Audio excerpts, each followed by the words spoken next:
Hello everyone. My name is Jean-Claude Mounachon. I'm the pleasure to be together with Lily from Diver Show and Dev from Reef World and Greenfins. Welcome. By the way, Dev, you're muted in case you did not notice. So thank you for joining us for this special webinar. And see, we have people that are still joining. So anyway, the webinar will be recorded and you will find that in the community and we'll, of course, inform you about it. So great to have everyone here. You may also tell us in the chat where you are coming from. That's always nice to know because we have the pleasure to have always an international community, I would say, joining or international audience. So I'm very keen to listen to you, Dev, or maybe Lily, if you want to do a short introduction as well. Okay, yeah. So thanks, JC. It's always incredible to get people together from all over the world that are all interested in diving and the ocean. And that's the great thing about Zoom, I suppose, that we can really bring people together without even leaving our living room or office. So welcome everyone. My name's Lily. I work in the marketing department for Divershore. And now it's my pleasure to introduce Dev, who is the programs manager at the Reef World Foundation. I hope I get that right. Divershore have been proud partners of Reef World and Greenfins since 2023. Basically, we want to show divers the importance of sustainable diving practices, promoting healthier coral reefs, and together with Greenfin showing divers what they can do to improve their footprint that they leave behind, or fin print in the water. And today, Dev will guide us through the Greenfins, what it is, why it matters, and how every diver can make a positive impact every time they enter the water. So welcome, Dev. Over to you. Thank you. Let me just share my screen quickly. One moment. Did you see my slide now? Yes, we can. All right. Hello, everyone, and welcome. Thank you for tuning in today. For those who are joining us live and for those watching the recording, I hope this conversation will be impactful or make some impact to you and your diving. As has been mentioned, I am Dev. I work as a programs manager at the Reef World Foundation, and we act as the international coordinator of the Greenfins initiative. I'm based in the Philippines, but this program is global. Our charity headquarters is also in the UK, and the initiative, and I'll discuss this more, is in partnership as well with the UN Environment Program, IUCN, and of course, for this webinar, we are absolutely thrilled to be here with Dive Assure. I mentioned conversation because this topic, how every diver can protect the oceans with green fins, is not going to be a prescriptive, like, we know better. That's not the case. We would like to have this as a discussion among divers, and what we know out there as the best standards or best practice is of course ideal, but we know that day-to-day operations, we are all learning. We are lifelong learners in the field of, I hope everyone feels the same in the field of diving, of course, and making it sustainable. Whether you have 20 dives or maybe 1,000 dives, uh, we all share a deep love for the underwater world. And today we're going to explore how we can align our passion with conscious action, looking at the direct impact we have every time we giant stride into the blue. I also invite Lily in certain parts of the conversation, and maybe even JC to chime in if they like. Please also ask questions or make comments. I really enjoy if there's any discussion, especially on the points of practice when it comes to diving. So let's start with maybe an uncomfortable truth. We posted this in our social media series. And, as divers, we like to view ourselves as silent, weightless observers of the ocean. But what happens when scientists actually follow us underwater. So we participated in a study conducted by Dr. Bing Lin of the University of Sydney, just recently released the findings of this research, where researchers spent over 300 hours underwater, subtly following more than 400 divers in two countries, Indonesia and the Philippines. And what did they find? Over that period, they recorded a staggering 4,981 individual reef contact events. So that means divers are physically touching the reef far more than we think. Even worse, around 41% of those contacts caused clear observable damage to live coral. What this study revealed to us is that, of course, we should pause and think every single dive we've ever logged, I guess. Right. So let's break down the numbers here. If you break them on average, divers are making 0.26 reef contacts every single minute. To put that into perspective, that is roughly one physical contact with the reef every 4 minutes. Every 4 minutes, there's some contact, and some of those are intentional, but also a lot of those are unintentional. In fact, divers spent nearly 2 full seconds of every single minute in direct contact with the substrate. So this isn't just about snapping live coral, um, though direct coral breakage is a massive issue, especially when looking at popular dive sites or snorkeling sites. It also includes sediment disturbance. So when we kick up sand, it settles on top of the coral polyps, and I think I'm preaching to the choir here. You know that it's effectively smothering and choking the corals out from vital sunlight. So the catch is most of them were entirely unintentional or completely unnoticed by the diver themselves and only observed by the researchers. This brings us to, sorry? Sorry, Dev. No, I just wanted to comment because I think this information is so, well, it's shocking. I think to all of us divers, this information will be shocking. It's quite scary to see that because we know the damage that this can cause to our reefs. And obviously as divers, we want the reefs to stay healthy. And it just makes me think of a situation I had when I was a dive guide. I mean, I had many situations seeing divers kick the reef, unfortunately. And I'm sure I'm a culprit myself, so I don't want to say, you know, even professional divers, I'm sure we're not blameless. And although we are well trained and do our best, I'm sure we've touched the reef many times as well. But I had a diver that I was guiding, and I watched him kick off a really big, like almost like 30-centimeter chunk of staghorn coral. It broke my heart to see it. And then as it was sort of tumbling down the reef, I tried to make the diver aware and sort of point it out to him. Maybe I was being a little bit too emotional.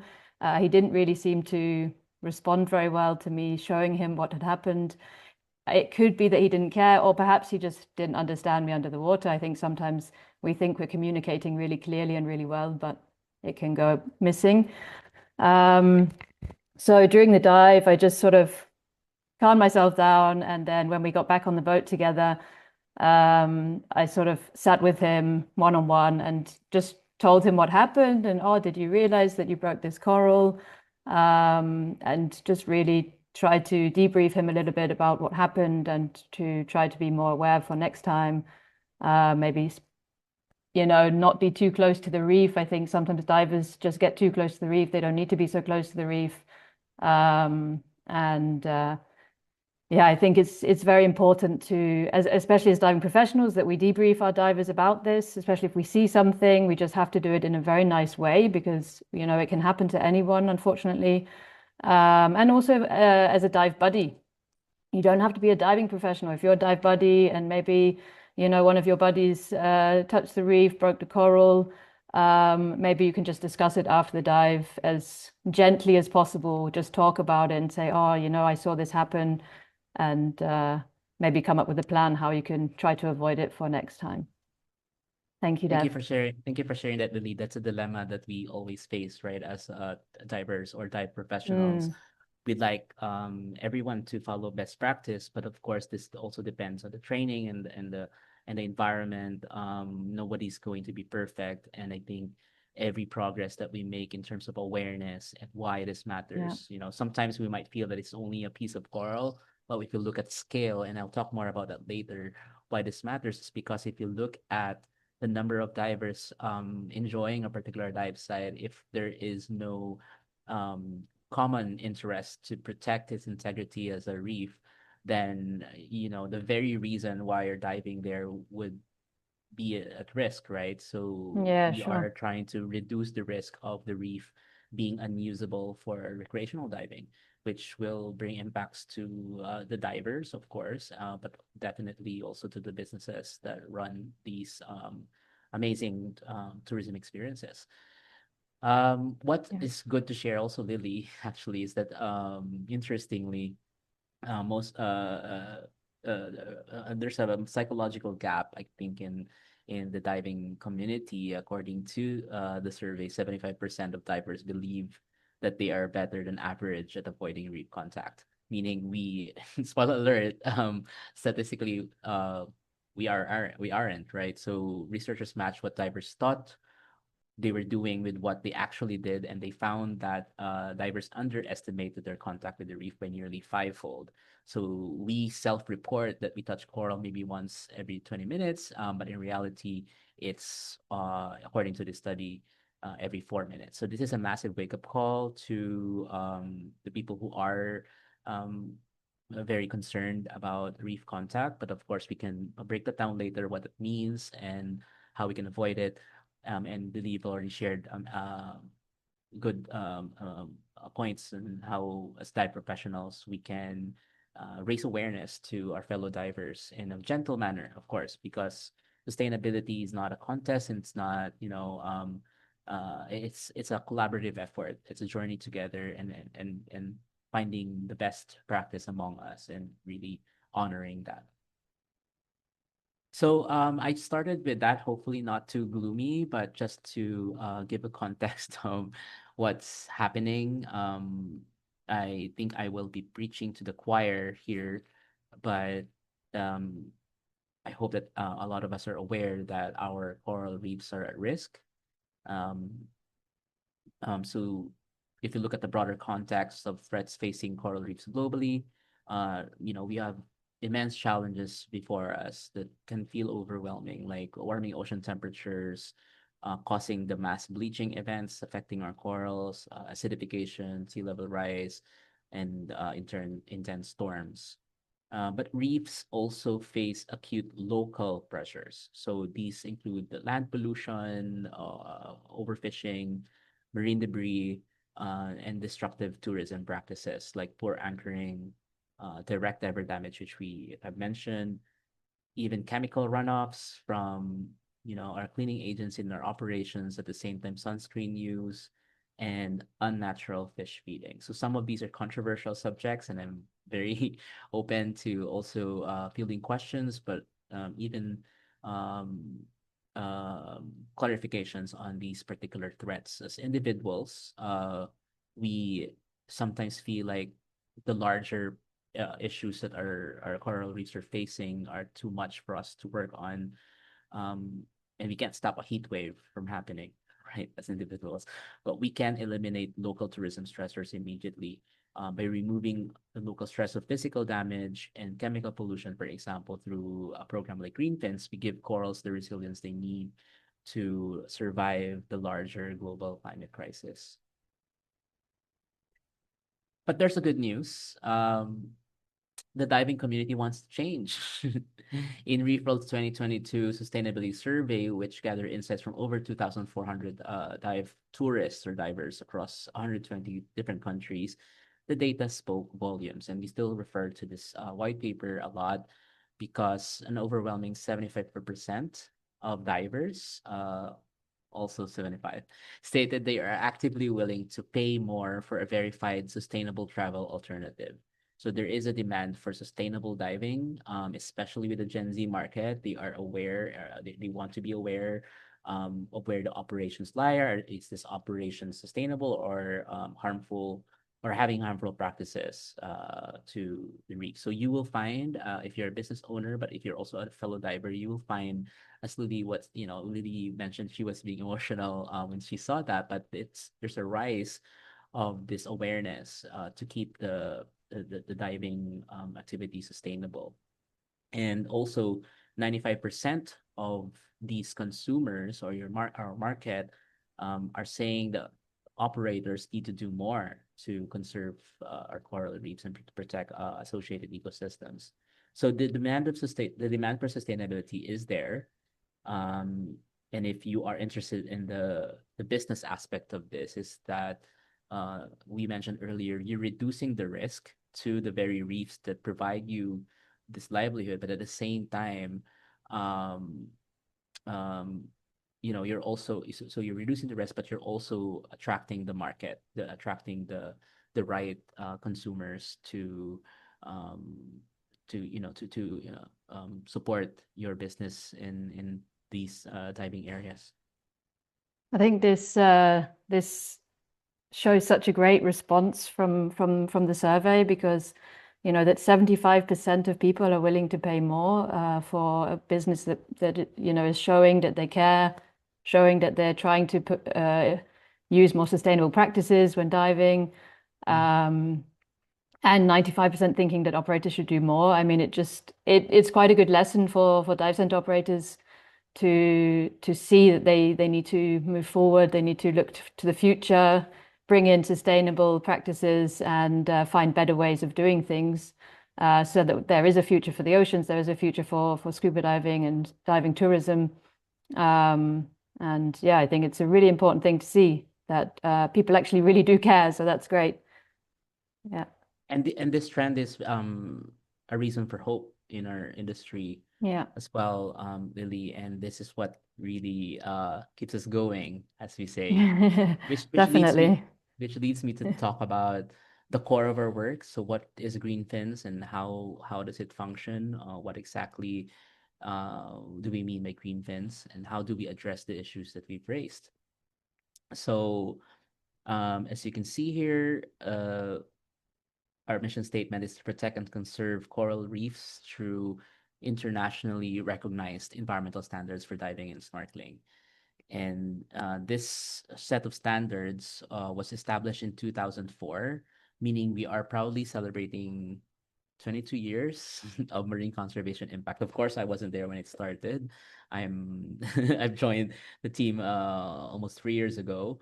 Um, but even before becoming part of the Reef World Foundation, Green Fins here in the Philippines is quite known because it is honored as the standards for scuba diving and snorkeling operations, especially in marine protected areas. So we have local policies that invoke the standards, for example. The Reef World Foundation, as I've said, started this with the United Nations Environment Program in COBC in 2004, and ever since, our mission is to protect and conserve coral reefs. But the unique aspect of this is that we're engaging the private sector, the dive and snorkel or marine tourism businesses, for a unique management approach to their diving. The heart of Green Fins, or is the 15 points code of conduct. So this poster you can find on greenfins.net. We have a lot of posters that are downloadable. The code was meticulously developed over 2 decades of on-the-ground experience with the global marine tourism industry. It covers operational best practices that radically minimize the diver's footprint, or Lily said, fin print. Thank you for that new word that I learned today. This includes promoting a strict no-touch policy for the reefs. That's basically, I think, one of the most primary principles there. Completely banishing toxic chemicals. Of course, it's a journey, as we've said. Nobody can do that immediately. But also chemicals like non-reef safe sunscreen or toxic sunscreen or harsh cleaning products, but also providing onboard trash facilities on the dive boats, on the centers, how they participate in the local waste management program. Even their wastewater management is being looked at. In the practice also of using mooring buoys instead of dropping anchors, and even including mandating dive guides to deliver environmental pre-dive briefings using our standardized icons. So I am happy to share, but I wonder if Lily has heard of this code of conduct. But as we go, I will pinpoint the actual operational practices that are being linked to the code of conduct. Yeah, I had quite a lot of experience with the Greenfin's Code of Conduct when working in the Maldives. And actually, the first dive center I worked with, I remember when it was in discussion whether we should be a Greenfin's dive center. I don't want to say they were against it, but they were like, we don't need this. You know, we can do our own practices. We are trying to be sustainable anyway. You know, why do we need an organization behind us? And I didn't think much else of it. And, you know, I worked there for a few years. And since then, I also worked for another dive center, also in the Maldives. And they had about 5 operations, and all 5 were Greenfin's centers. And the difference actually was incredible because around the center, they had Greenfin's posters, the code of conduct, and then also, I think you show it in a minute, the different icons of, you know, how a diver should behave. And what they should not do. And firstly, divers were attracted to them. You know, they would go up there and look at them, and so they would learn without even needing to be told. But also when we're doing our briefing, we would stand in a certain area of the dive shop and before getting on the boat, and there were posters right there. So you're doing your briefing, and of course you always want to talk about environmental impact and no touching and so on. But sometimes if you're in a bit of a rush, you can forget things, or maybe someone asks you a question just as you're about to talk about it, and then you forget and you end up going to the boat. Having these posters there was just such a great trigger to be like, okay, guys, you know, when we're under the water, this is really important. I know gloves, like not wearing gloves was such a big topic because lots of people wanted to wear gloves, and we would just say to them, well, you know, it's not cold water. The water was like never below 28 degrees Celsius. There's no reason to wear gloves. If you wear gloves, it's because you're planning to touch, right? So, which is obviously not what we want to do. We don't want to touch the reef. So yeah, well, it's quite interesting to see the different sort of results from a non-Greenfin center, which had, you know, it wasn't that they were a bad center or they didn't have, you know, we did beach cleanups. We tried to talk to people about how to dive in the right way, but I think encouraged people a lot more. Like the Greenfin Center was just way more, made people way more aware about how to behave sustainably. Thanks, Lily. And I also want to emphasize that you don't need to be part of Greenfins to be a sustainable diver, of course. But Greenfins provides the standards so that we can all see where we're at.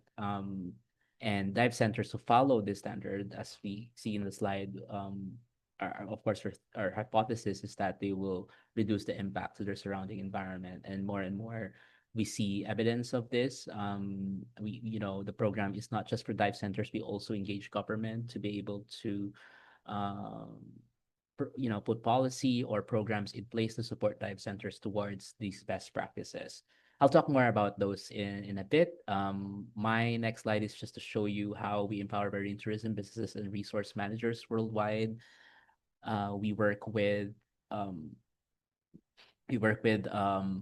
governments, as I said, and NGOs, and of course the dive industry themselves, right? So this means the dive centers directly. And we have over 300 active members since our last monitoring report. And because of this network, we can see we've spanned 84 countries here. I will not detail what it means by digital certified, but basically digital is accessible to anyone in the world. So meaning any dive center can become a Greenfins member, but at the same time, there is a path for certification. So the certification will depend on the location. If there's a group of assessors, and we're talking about Greenfins as a certification label for the business. And sometimes the dive centers will have an agenda or an interest to be certified.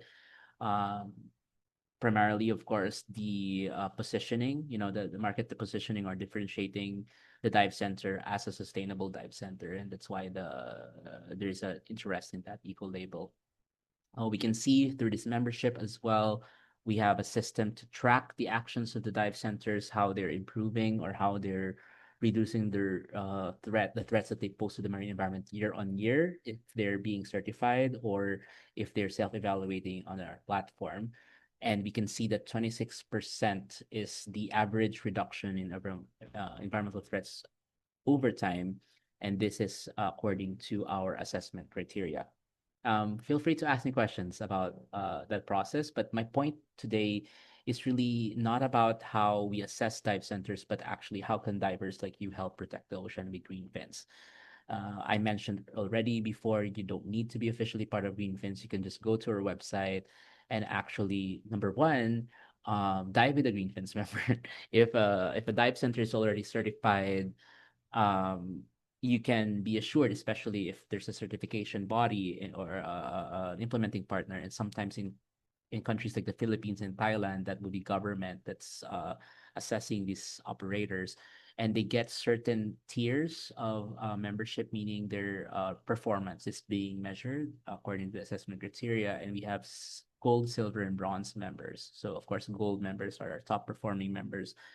I did say that you don't have to be a Greenfins member to be a good sustainable dive center. Of course not. But if you choose to align with these standards and get assessed, obviously that seal that you have reached that level based on your practices would be hopefully attractive, not just to the dive center, but of course to the tourist who makes the choice on who to dive to. So you can see a map on the website. And can find members there. And that's just one step. And you can search destinations as well here in this map. And if you have any questions, there's also links to contact us if you have any more questions about certain locations. What I really like to share is the part of the website where you can download Greenfin's materials. There's a whole library of different materials. So Lily, you mentioned wearing no gloves. So there's, for example, a poster focused on explaining why wearing gloves won't really protect you unless you have a medical condition or it's cold water diving. Then obviously this rule will be assessed differently. But in tropical marine environments, we know that it's a false sense of security. So that's probably one that you might want to take away from here. I acknowledge this could be debatable, especially with those who are used to dive gloves. But according to our studies and the science of it, the gloves just provide another reason for people to touch the reef more if it's not totally necessary. Toxic sunscreen is also a topic that's very popular, of course. I think most dive centers at this point in time promote reef safe products. There's a whole market opportunity for that as well. But I would like to emphasize, of course, that certification should follow a certain standards as well. So you need to be careful in choosing the products that we use. So I'm showing the link or the URL of the what you see animated here is basically the page of posters and materials that you can download for free. The one on the computer and the phone are just are tools for the dive centers themselves that they can access if they're a member of Greenfin. So I'll not speak about that in detail. The iconic part of Greenfins are these icons that have survived over 2 decades, I think. I mean, of course, they have evolved visually, but they remain to be the most recognizable um, visuals from the program. So obviously you've got no stepping on coral, no steering the sediment, no touch. Just moving my screen here so I can see no touching or chasing marine life is one practice as well. We've mentioned no gloves, also feeding of fish. Obviously, we are recommending that litter from the dive boats are managed well. but that also even includes reducing single-use plastic. So that's part of the assessment criteria. If the dive center is actively designing their experiences to reduce single-use plastic usage, then obviously they're towards more sustainable diving operations. There's other things that involve extraction. When you say extraction, it's getting something from the reef. So spearfishing at this time is not a recommended practice that goes along with scuba diving. If you're a dive center that's a Greenfins certified, you also don't serve shark fin or sell shells or corals or clams or whatever. So even displaying that is something to discuss. Again, as I said, these are ideal. There might be some cultural reasons why shell craft is part of the experience or part of the displays or sale in the dive center. But in general, we don't support the trade of marine life. So anchoring is definitely something that one of the most obvious practices that we try to eliminate, especially in marine protected areas. But of course, these are case dependent or area dependent. What we know is good practice is dive centers to use a mooring buoy system that is in coordination with the resource managers, for example, or the government that's governing the dive site.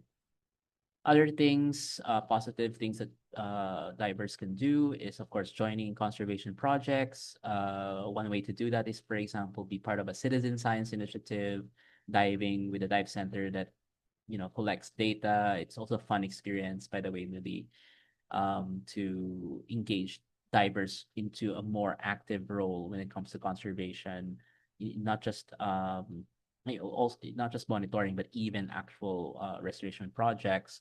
It's always a good practice as well to be involved in that while you're having a diving vacation.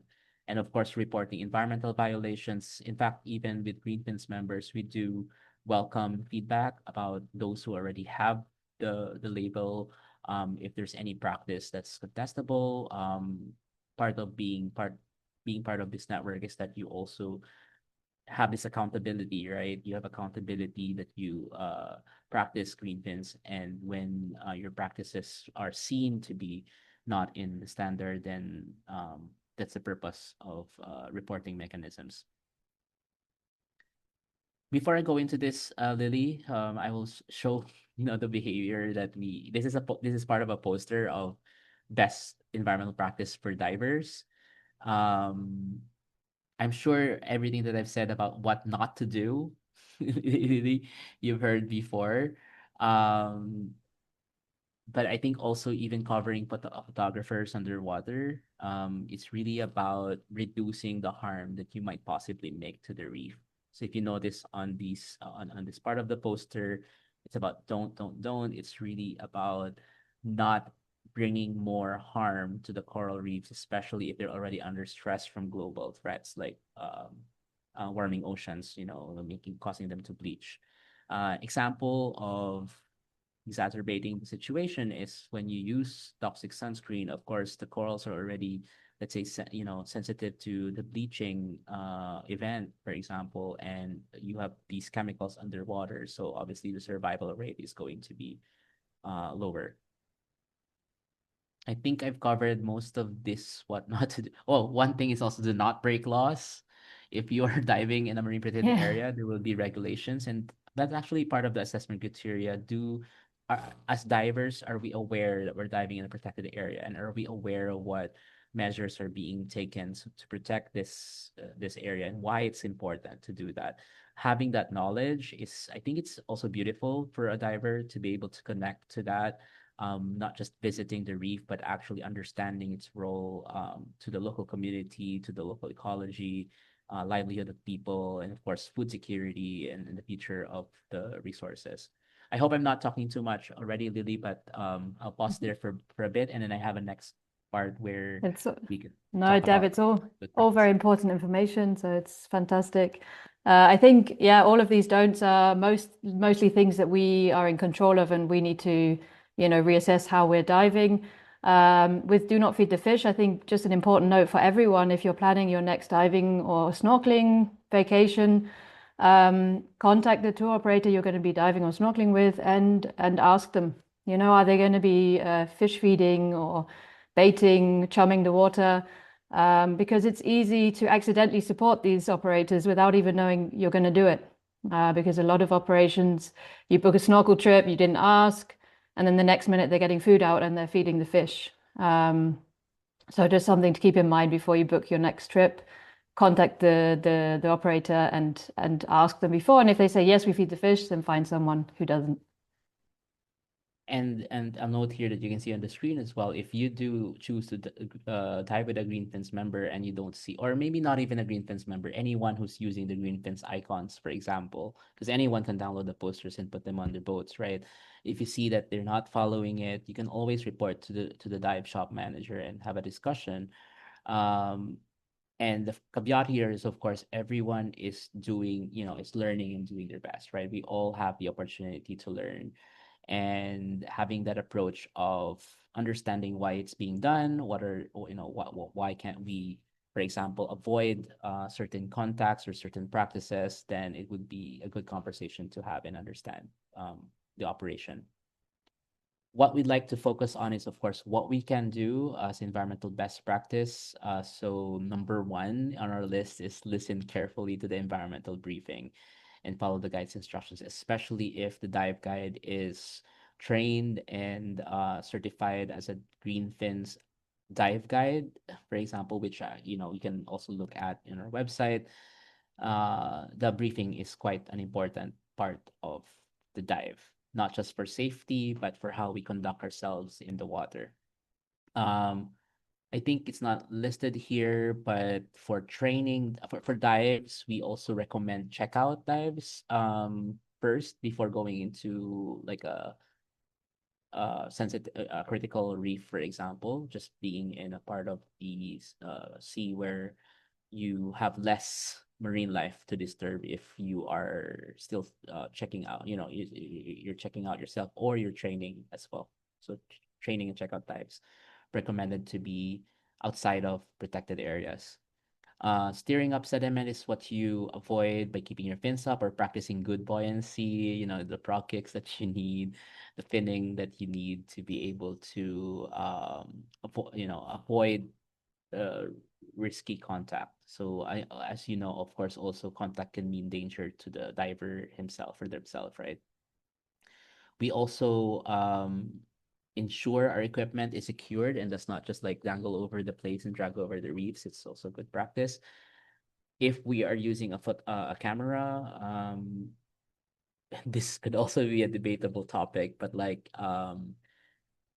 altering their position or their behavior by interacting with them or disturbing them is discouraged in our standards. Well, actually, if the dive operator is being assessed and they see this as not managed by the dive guide, then they will perform poorly on that assessment criteria. So of course, respecting marine life. This means that when we're interacting with actual with wildlife, and by the way, the study that I mentioned also has some insights into this. The more that they have interactions with wildlife, the more that they are also destroying the reef. So just a caveat there as well. Meaning, if we're excited, right, seeing a turtle and we're chasing it, most likely our diving behavior will also be, more prone to reef contact if we're not careful. So Lily, you mentioned this, staying high and clear of the reef is always a good practice. And unless you're looking at something very specific, right, and you like to look closely, so you need to practice the finning techniques to be able to approach the reef, without destroying it. Using of your sunscreen, doing research on what the ingredients of the sunscreen and what makes it toxic for the corals is also a good step. And one last part here on this slide is the trash that we produce when we carry with us when we're diving. So, we have some smokers in the diving community, for example, and If you're smoking on the boat, obviously there's no ashtray. Even if there's no ashtray, but if there's an ashtray without a cover, that the cigarette butts will most likely fall off the boat, for example. So having that approach of like ensuring that you know where your trash goes and being responsible for it, I think it's not a difficult thing to ask, right? When you're joining a dive tour. So I'm hoping that kind of tickles your mind of what actions you might want to take and or actions you will avoid as a diver that is protecting the ocean as well. But if you want to know more how you can further improve your diving to be more sustainable, I mentioned courses, and I think Lily did as well. So we do have a Greenfin's Diver e-course available on our website, and you can see the URL there. You can see what's in the course. You can learn more about coral reef biology, local threats, a longer version of my presentation today.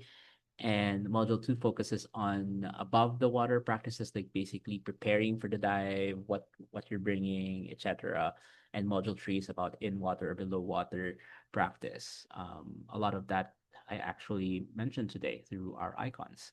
There's scholarships available, and yeah, there's scholarships available, but it's a $25 e-course that gives you a certificate at the end.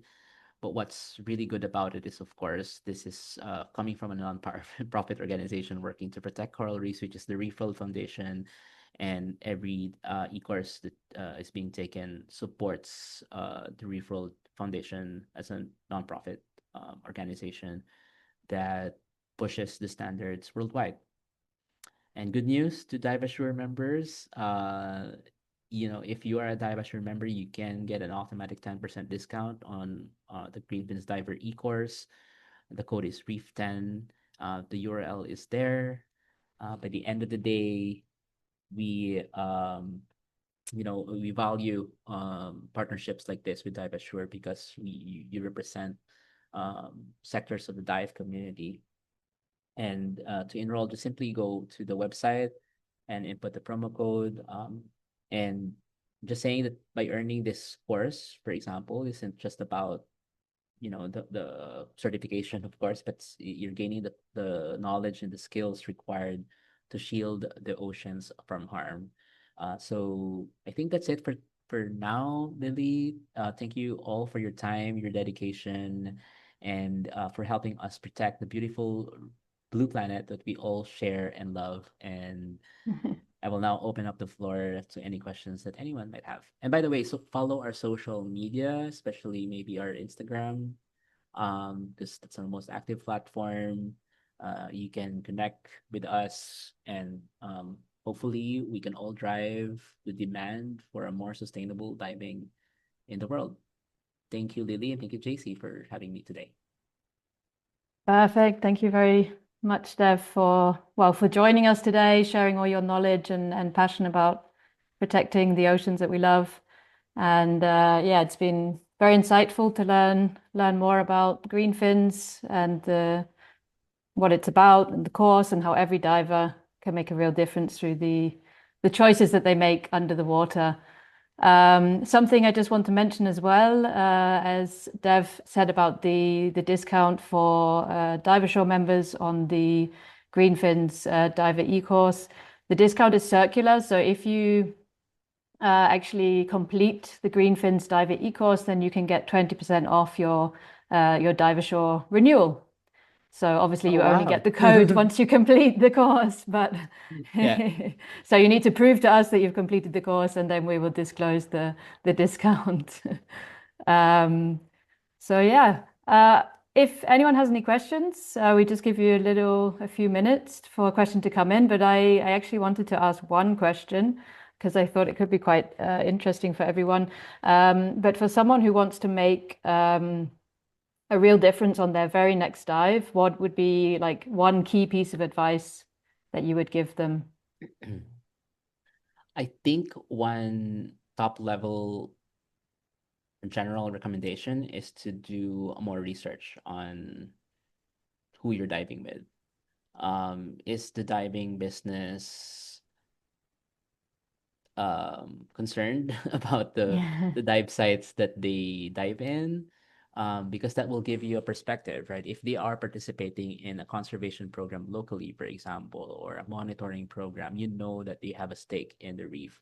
So, but of course, I will not exclude smaller dive centers who probably are, their capacity is challenged. They don't really have the time and the resources to be able to be active in conservation. But I think you would know when you inquire with this dive center, you can ask them questions, and this also makes them feel. By the way, this also makes the industry feel that there's a demand for it if the divers themselves are asking these kind of questions.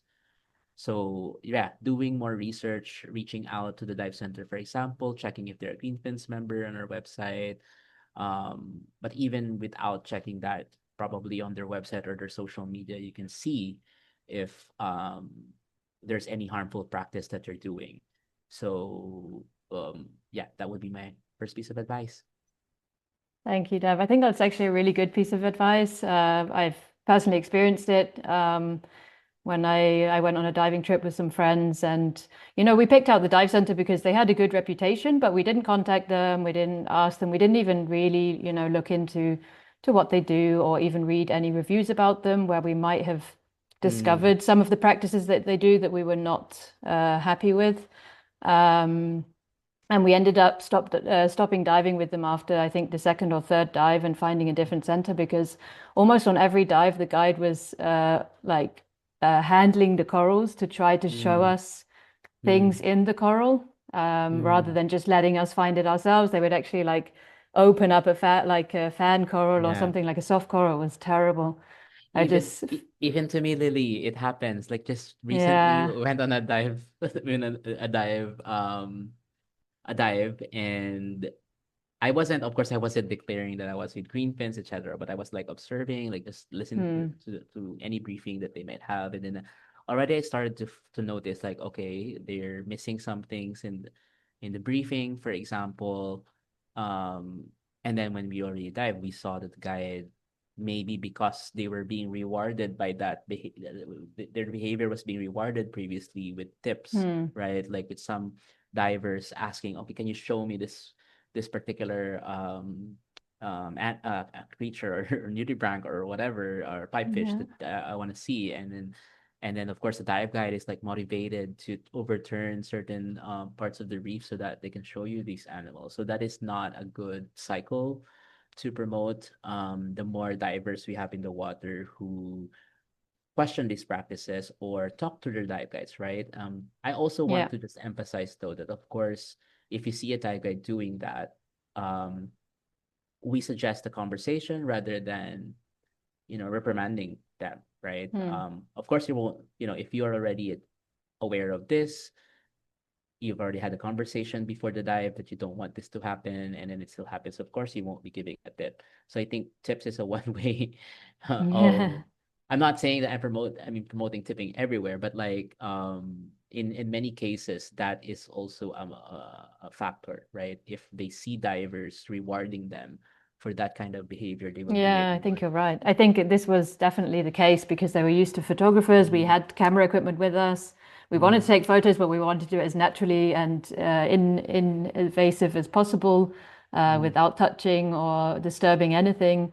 And obviously, they were probably used to the opposite, that people just want to get the perfect shot with the nudibranch in the perfect location. And so yeah, communication is key. I think, like you say, if you see this on one dive, you don't like it, you need to talk to the guide and say, look, actually, I don't want you to do this. Yeah. Okay, great. Thank you. It is a challenge. There's maybe a closing as well, Lily. Sustainability is a challenge, not just for the Yeah. diving industry.